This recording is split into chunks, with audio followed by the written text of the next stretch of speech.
গীতা পাঠের চেয়ে ফুটবল খেলা ভালো। স্বামীজির এই বাণী নিয়েই শুরু হয়েছে রাজনৈতিক বিবাদ। আসলে তিনি কি বলেছিলেন?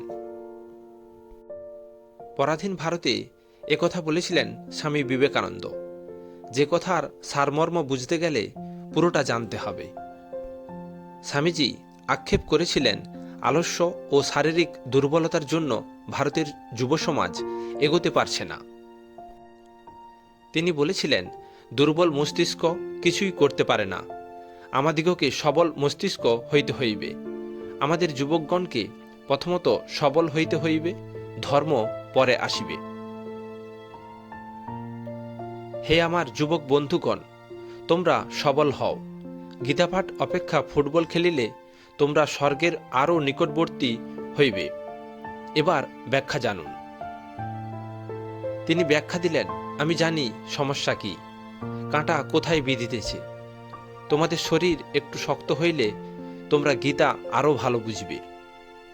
তোমাদের রক্ত একটু তাজা হইলে তোমরা শ্রীকৃষ্ণের মহতী প্রতিভা ও মহান বীর্য ভালো করিয়া বুঝিতে পারিবে।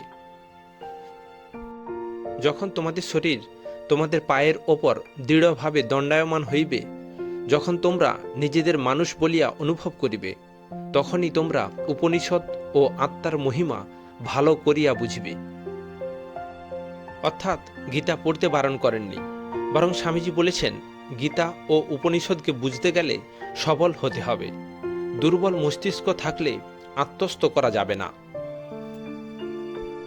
গীতায় শ্রীকৃষ্ণ নিষ্কাম কর্মযোগের কথা বলেছেন, যে পথে চলতে গেলে মনকে বশে রাখতে হবে, থাকতে হবে বাহুতে বল। সেটাই সহজ ভাষায় বলেছেন স্বামীজি। ধন্যবাদ।